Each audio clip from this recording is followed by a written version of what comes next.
Hello, everybody. This is John Ginoli from Pansy Division. And I'm Chris Freeman from Pansy Division. We are here to celebrate the 30th anniversary of the release of Pansy Division's first album, Undressed, which came out in February of 1993. So we have several guests that we've invited to chat with us who were involved with the band at that time. Now we have Kent Whitesell to join us to talk about Undressed. Hi, I'm Kent Whitesell, Champaign, Illinois. How's it going, everyone? Well, we're talking to Kent as part of our celebration of the 30th anniversary of Undressed because Kent recorded most of it.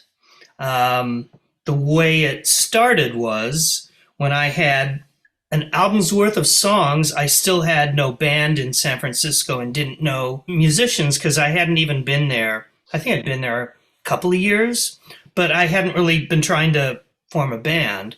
So I wanted to get the songs recorded in a way that I could then show to other people to get musicians to join my band. So I needed some musicians who I could get songs down with for that purpose. So right then I talked to you, and you had just opened a recording studio in Champaign, Illinois, where I lived for 10 years before I moved to California, went to college and stayed.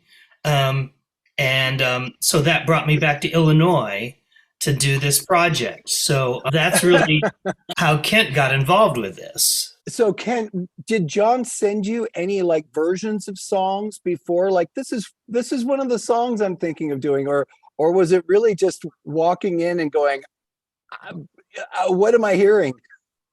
No. He had we communicated and talked on the phone. Then he sent me some 4-track demos, or maybe just him playing acoustic guitar and singing. Yeah, and so I listened to those one night after I was finished, and I was like, "Whoa, this is some cutting edge, controversial stuff. This could be big." And I told John that, and I'm like, "You should come out and record this," And so he set up a time and came back for a visit. And in the meantime, I talked to some friends of mine from other bands and people I played in bands with, and got together a friend of ours, Patrick, to play drums and Chris to play bass. And we just all met at the studio, and John showed these guys the songs, and we worked them up and recorded them, and it turned out pretty cool. It had a cool punk rock, lo-fi, cool, chic vibe, and the rest is history. It really helped things take off, I think.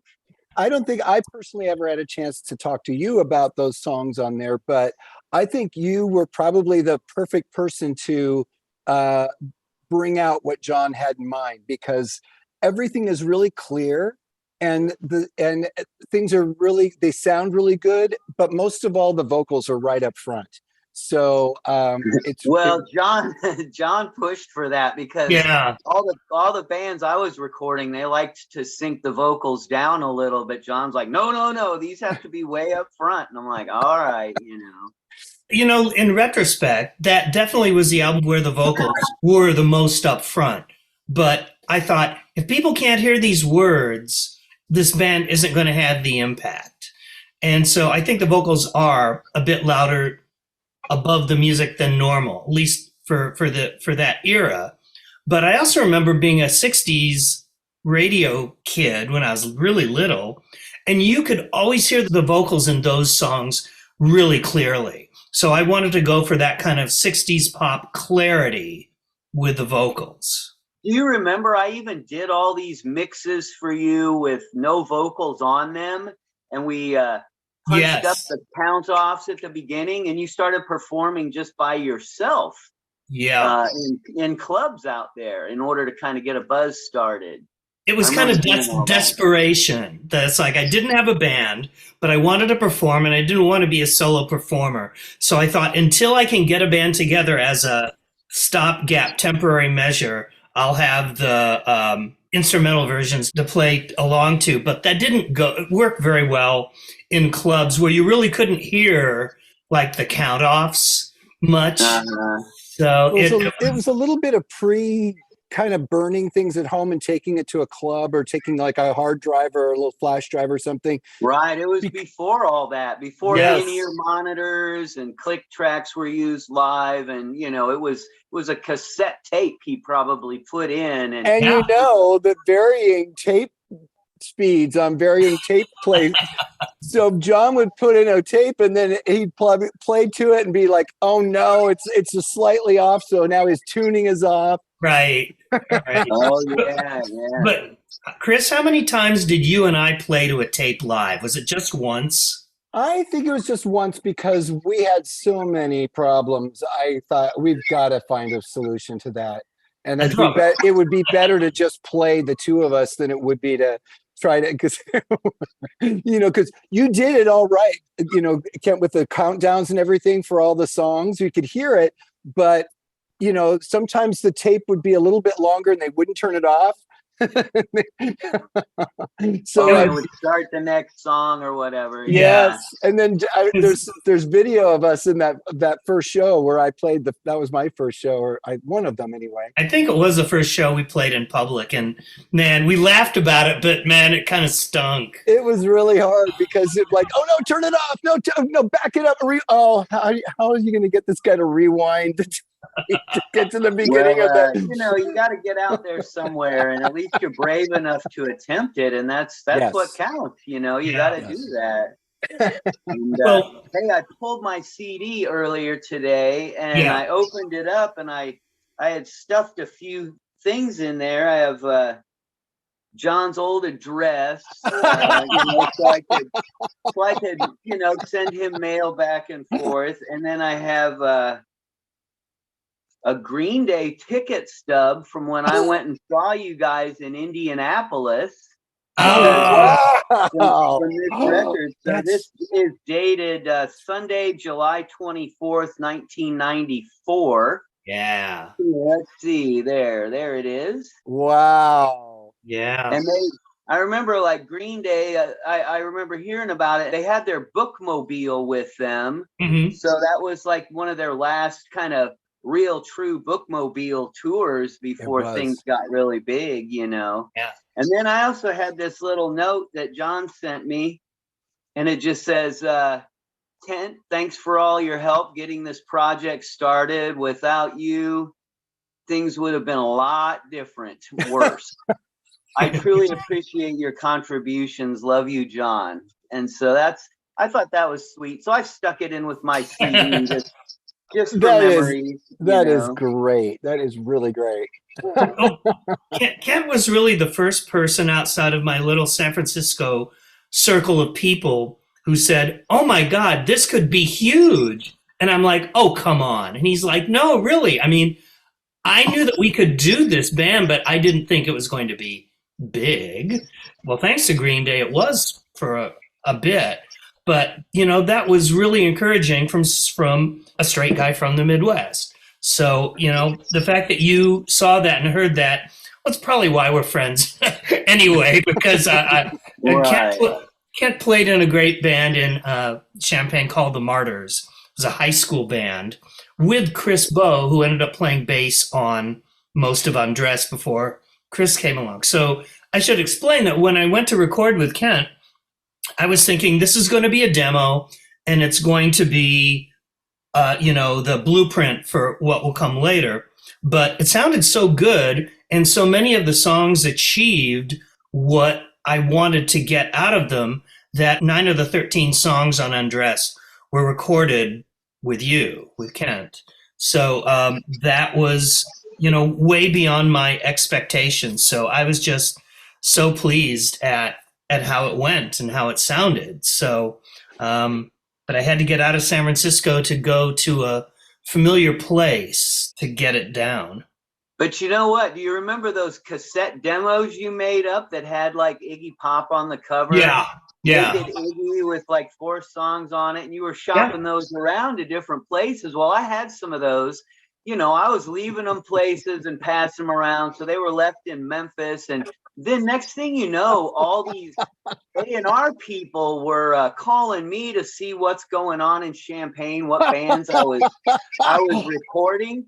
And so I'm like, yeah, have you heard these guys? And they're like, oh, I've heard that already. New York, it got passed around, I think. It was, everybody was like, oh my God, you got to hear this, and just because of the content, and they were all like, well, this is great. We can't sign this at all, but this is great, So I'm glad that Lookout Records was brave and did that, Yeah. Oh, and I also wanted to put a plug in. The guy that mastered the CD, John Golden, he did a great job on that. He did. We've used him almost for almost every album. Kent, what you were just saying about A&R people were calling you up, that's because in the early 90s, Champaign was, for a brief moment, a hotbed of bands that were coming out of there. Poster Children and Hum were the ones that I think had the most success, right? Who else was there? Well, I mean, bands that I had recorded in my studio that got a leg up, I did a band called Hardvark, and they eventually got signed to Geffen. And then Hum did their first album with me. And then Mother Menthol was a band, and then they got signed and they had to change their name to Menthol. So they started there too. And so it was a cool kind of big bang place. I made it.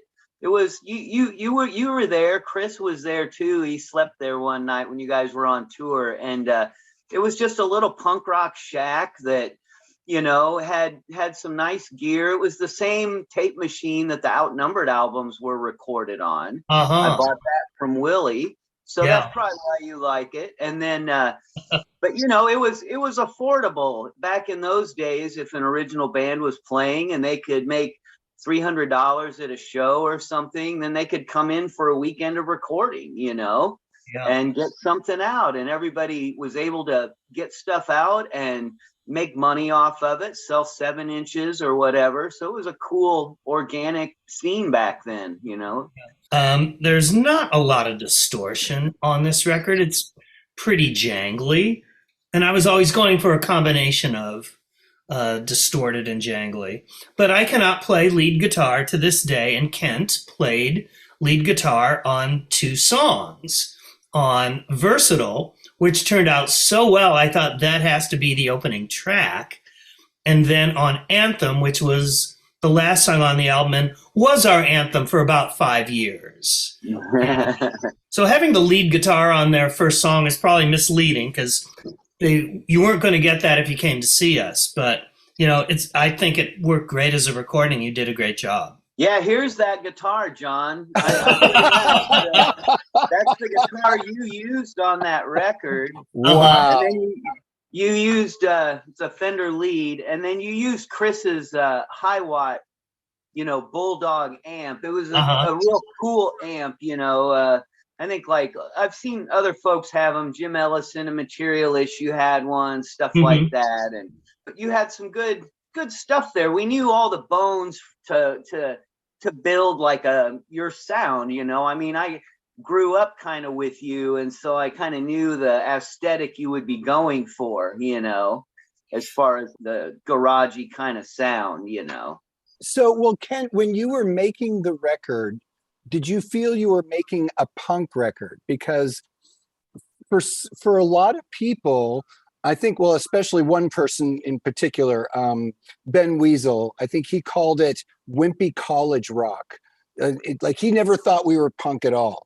And in my opinion, because I grew up with, like you guys, on 70s punk, which I liked way better than the hardcore stuff that came later, because I liked the fun in it. I liked having fun when I listened to music like that. So, but it's interesting what people think of something and go, that's punk or that's punk. And for me, it was always something that sounds or is different than everything else. That is more punk. At least that was the definition back then. I mean, I think punk rock is more of an attitude. It doesn't have to be, fast or distorted or anything else. I mean, I saw Screeching Weasel, and Doug Digit was standing right next to me, you know, and we had a very interesting conversation, you know, because Doug is of that same late 70s. We were around when punk actually was starting, you know, and so, you know, whatever. I mean, Iggy and the Stooges, they're the most punk thing ever, but they've got some mellower songs, you know. Lou Reed is very punk, in my opinion, you know, but he's got some softness to him. It's not all about like, you know, the Ramones aspect of it, you know. That's just one facet, in my opinion. So yes, I think the Pansy Division was very punk and very cutting edge and controversial and in your face, and it had all the elements of that to me. So, you know, whatever, Ben Weasel, you know. Well, when John, because that's how he promoted it to me too. This is a punk band, and when I heard the tape, I was like, I didn't flinch at all. To me, it's like, yeah, that's punk. So yeah, you're absolutely right. It was just interesting hearing other people's opinions about it once it got out there. You know, then you're like, oh, should we pay attention to that? Do we need to dial something else in, or what do we, you know? No, you just do what you do. I mean, that was Yeah. always our big joke back in the old days. It's like, are you punk or are you new wave? You know, I mean, what are you? Are you punk or new wave? You know, I mean, it doesn't matter. You just do whatever you do. It's other people that label it what it is, you know. So anyway, it was cool regardless of where you want to draw your line of punk and new wave or whatever, you know. So Yeah. Well, Kent, it's been great talking to you. Thank you so Yes. much for blabbing with us on camera for a while. well, I'll tell you what, I'm also really glad that you and Chris met up, because when I first saw Chris and met him, I was like, oh yes, he added a lot of great energy after this, you know what I mean? Because he's Yeah. kind of like the perfect guy to play with. Really looked cool, played well, sung, you know. You were really fortunate to cross paths, so I'm glad. And Chris has always been nice hanging out with you. You too, Ken. Thank you so much, and thank you for that. That means a lot to me. Thank you. Yeah, it was awesome. Yeah. All right, well, best of luck and congratulations. I mean, I was only 10 years old when I recorded that record. 30-year anniversary, so that's pretty amazing too. Yeah, it's hard to believe that you know, and most people, you know, when they're finding out a new band, they may hear something, but you usually go, well, what is their first album? I'm going to go back to it. This is the one. So they're listening. Yeah. Anyone that's interested in Pansy Division, they're going to hear your work first most of the Well, time. it was a hot, sweaty record. You know, it was a small, cramped little studio. It was In the summer. as punk rock as it could be. You know what I mean? I love A lot of cigarette smoke and broken toilets, and it was. But it makes the music better, I think. You know. Yeah. it. Did. All Yeah. right, you guys. Well, good talking to you. I'll talk to you later. Thanks again. Thanks, Thank you, Ken. Kent.